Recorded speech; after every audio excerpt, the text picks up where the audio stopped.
Yo, what's up guys? BB Moto here. Sa video na to ay ituturo ko sa inyo kung paano ba magpalit ng oil seal dito sa Aerox 155. Ayan, so bago natin siya babaklasin, papakita ko muna sa inyo yung front shock na pumutok na, no?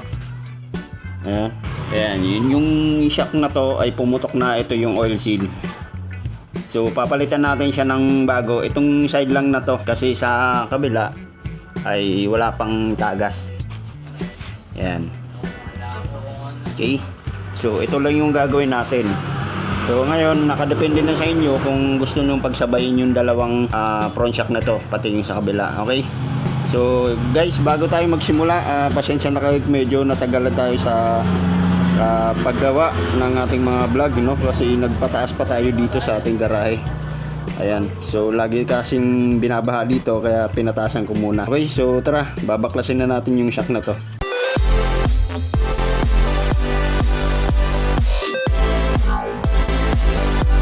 Okay, so sa pagtanggal ng ating front shock sa Aerox 155, so tatanggalin lang natin yung dalawang tornilyo dito na nakakabit sa ating fender. Then mayroong dalawang tornilyo naman dito sa ilalim. Ayan. So tatanggalin natin to. So optional na lang yan kung gusto nyong bunutin tong buong fender na to. Pero sa akin, ito lang yung tatanggalin. Yan, pati to. Tapos yung gulong, syempre tatanggalin na rin natin para hindi tayo mahirapan dyan sa paghugot ng ating shock na to. Okay, so tara, babaklasin na natin yan.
Okay, so para matanggal natin yung pinakatakip dito sa ating air tube, yan, meron kayong dalawang option dyan na gagawin.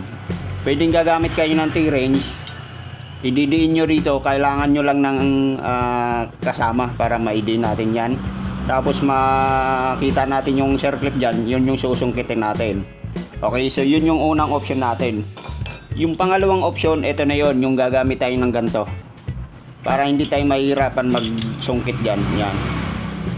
So ilalak lang natin yan ng ganyan, tapos ididiin natin to, ihigpitan natin ng ganyan. Okay, so babaklasin na natin to. Ito yung pangalawang option, ano. So higpitan natin to. Yan, tapos ididiin natin yung sa pinakatakip nya. Ayan, kung napapansin nyo, nakalubog na, no? So mas madali siya pag may mga ganitong tools. Ngayon susungkitin natin yung lock.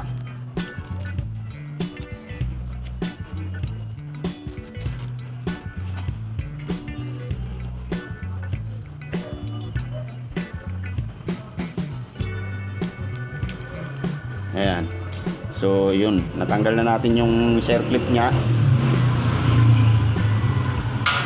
Tapos tatanggalin natin o hugutin natin yung pinaka tools natin na ginagamit dyan pantanggal.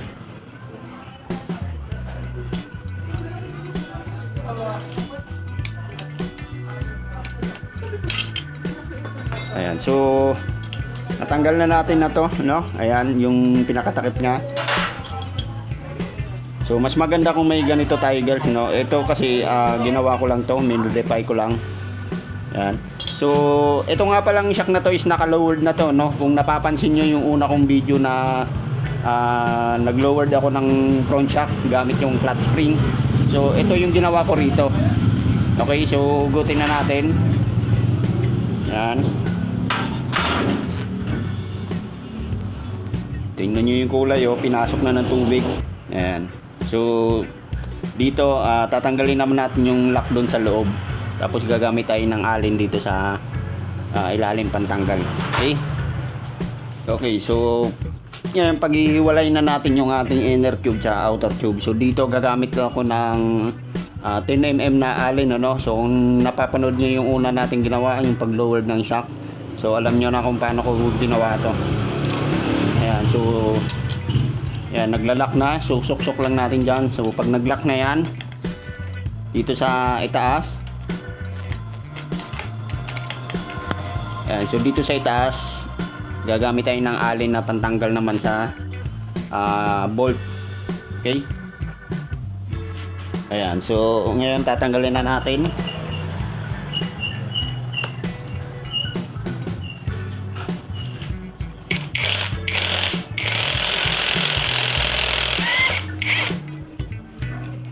Okay, so ngayon natanggal na. Yan, ito yung bolt. Tapos tanggalin natin yung pinaka-lock natin. So gaya nga nasabi ko, itong shock na to is naka-lowered na to, no? Ginawa ko na to dati. Ayan. So ito yung ginawa ko nung nag-lowered ako ng shock. Ayan, nakita nyo, dalawa. So dalawang ano to, spring yung nakakabit dito. So ito yung clutch ng Sniper 150, no, sa clutch lining nakakabit to doon. Tapos ito naman yung standard nya.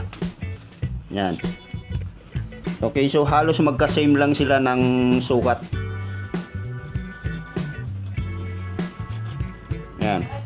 So ganyan ko ginawa yung magic lowered na walang pinutol na spring. Okay, so ngayon lilinisan lang natin to para matanggal na natin yung oil seal dito sa ano, sa inner tube, outer tube. Okay, so lilinisan lang natin to para matanggal na natin yung ating oil seal dito sa pinaka outer tube. Yan, dito. Okay, so lahat tong oil seal na to papalitan natin ng bago. Okay, so lilinisan lang natin to at babalik tayo mamaya. Okay, so ngayon tapos na natin linisin yung ating outer tube. Yan. So tatanggalin na natin yung ating oil seal dito. So sa pagtanggal, ganito lang ang magtanggal dyan. Tatanggalin natin to gamit yung flat screw, yung pinaka dash seal.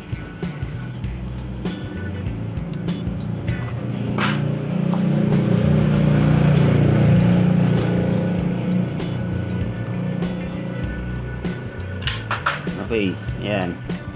So natanggal na natin yung dash seal. So next na tatanggalin naman natin yung pinaka oil seal dito sa ano. Okay, so ganito yung gagawin ko. So ito idea ko lang to, ano. So ito gagamit tayo ng back range. Yan. So medyo matigas to eh. So ganitong gagawin ko, no, para matanggal natin yan. Ganyan. So isusuot lang natin tong pinaka ano ng back range dun sa butas. Yan, hanggang sa mag-lock ng ganyan. Okay? So sabay i-din natin pababa. Paikot lang to, no, para hindi tayo mahirapan.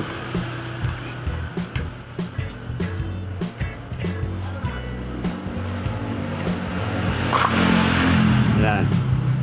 Okay, so ganyan lang ako magtanggal ng oil seal. Okay, so ngayon lilinisin na natin to, yung pinakabibig niya rito. Bago natin ilalagay yung bagong oil seal, so may ginagawa ko dito, no. So yung napapansin nyo, meron siyang spring. Yan. So bago natin siya ilagay, babawasan natin to ng kaunti para siguradong walang tagas. So bago to, hindi to ano, hindi to replacement, bago yan. Yan, so dito makikita niyo yung lock. Ayaw mag-focus. Yan. May lock yan dito. Tatanggalin lang natin yung pinaka-lock nga. Ayan. Okay, so dito medyo matulis yan. Yan. Tapos ito naman straight lang. So dito tayo magbabawas. So babawasan lang natin to ng kaunti. Okay, yan. So tanggal. Ibabalik lang natin. Ito thread lang naman to.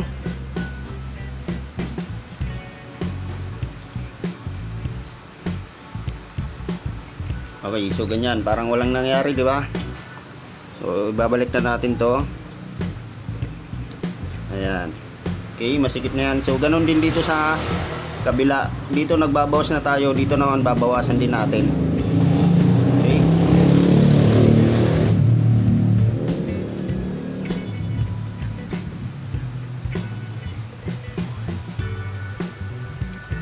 Ayan. So babawasan natin to. So baka magkamali kayo, itong part na to matulis to, ito naman straight lang. So dito tayo magbabawas. Ayan. Okay. So babalik lang natin to.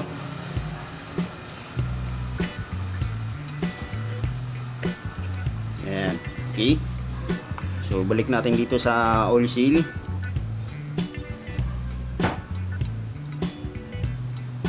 Ayan. So bago natin to ilalagay, lalagyan natin ng grasa yung gilid para hindi matigas, ibalik. Ayan. So meron ako, para maibalik natin yan, meron ako ditong tubo na sira na. So nilagyan ko lang ng bearing. Yan, winelding ko lang yung bearing. Tapos isusuot natin tong oil seal. Yan.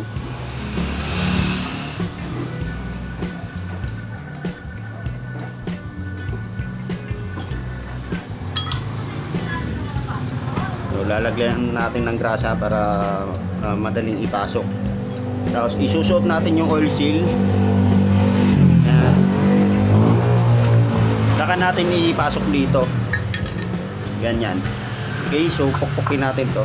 So ganito yung ginagawa ko pag para hindi masira yung oil seal. So pwede naman yung ilalagay nyo lang dito tapos pupukpukin nyo ng bearing, pero sa akin ayan. So sirang inner tube, winildingan ko ng bearing. Ayan. Tapos pupukpukin natin to para pumasok. Okay. So pukpukin natin.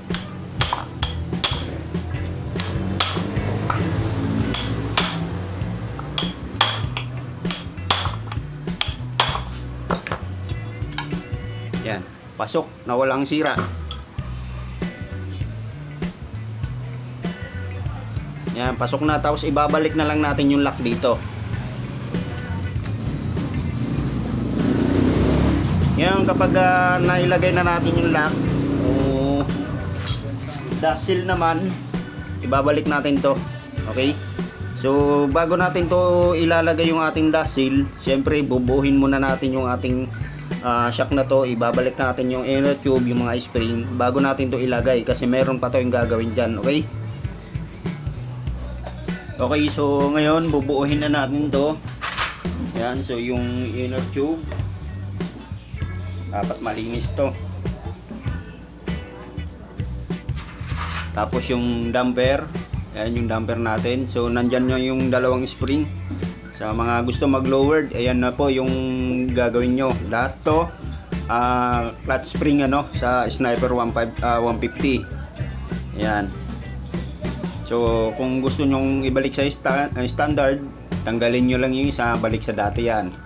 Ngayon kung pandak kayo, dalawahin nyo para bumaba. Okay? So pasok natin kung anong ginawa natin nung una. So ganun din yung pagre-reverse natin dito. Ayan. Okay? So ngayon ipapasok natin to.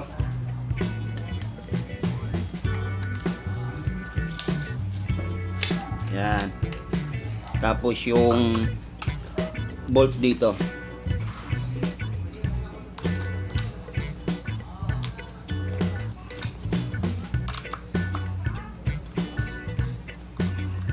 higpitan na natin ito, okay? Okay. Yan, yun yung pinakahaba lang niya, no? Kung standard siya, mas mahaba pa siya dito. Yan. Okay. So, yan, naka-lowered na to. Ayan. So, kaya sabi ko kanina na wag muna natin ilagay yung dust seal kasi meron pa tayong gagawin. Okay, so ano bang gagawin natin dyan? Bago natin ilagay yung dust seal, lalagyan natin ng grasa dito. Ayan. Para hindi siya pasukin ng tubig o may tambayan ng tubig para hindi masira o kakalawangin yung loob dyan. Ayan. Okay, so ngayon ibabalik na natin yung dust seal. So ito yung dust seal natin. Ayan. Okay.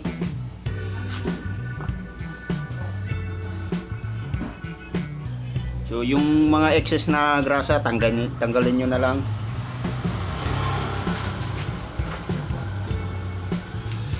Yan, so linisin lang natin to para mawala yung excess na grasa.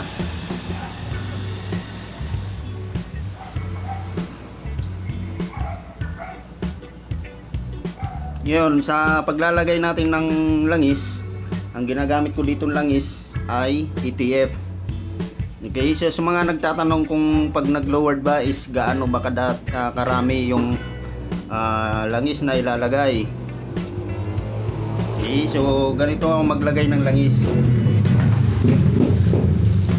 Bago natin ilagay yung spring, lalagyan muna natin siya ng langis hanggang dito.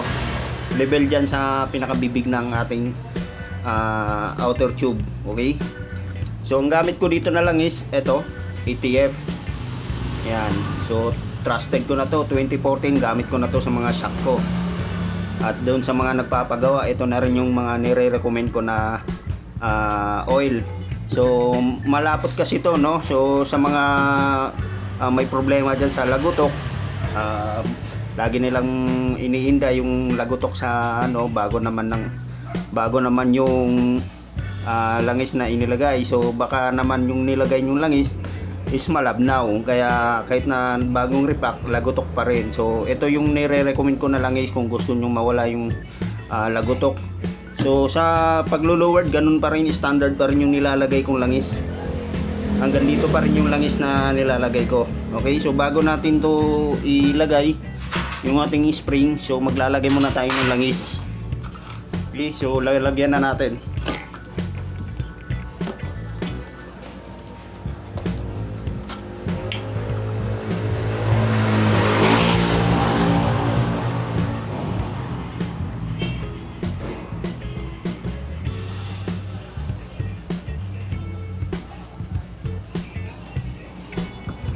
Yan, so hanggang dito lang yung langis ha. Huwag natin pasubrahan. Pwede naman sumobra, konti lang. Tapos lubog natin, angat lubog para matanggal yung hangin sa loob. O mapasukan pa ng oil yung pinakaloob niyan.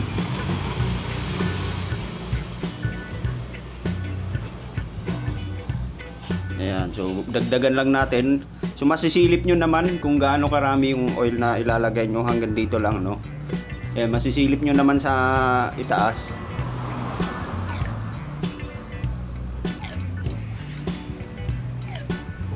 Okay, so yan.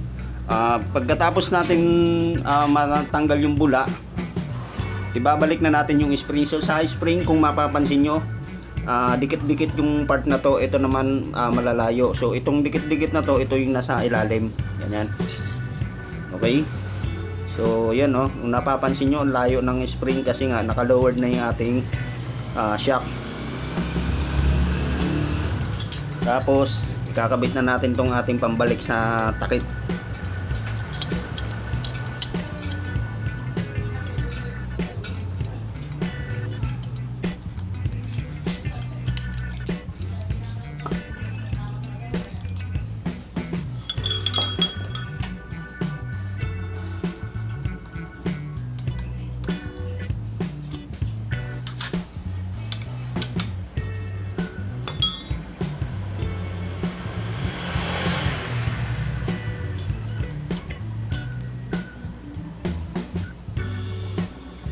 Okay.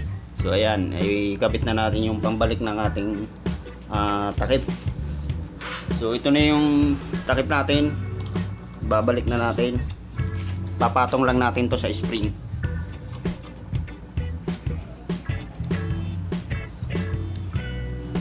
Yan.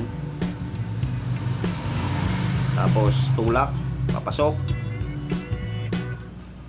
Mas maganda kung may ganito kayong tools, no? Mas madali at hindi kayo nahihirapan, hindi na kayo magtatawag ng kasama. Ayan, so kapag nailubog na natin, babalik natin tong ating lap. So wag nating kaligtaan yan, ano?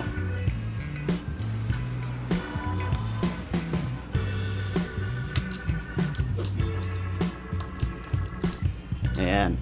So pag nag-lock na yan, tanggalin na natin to.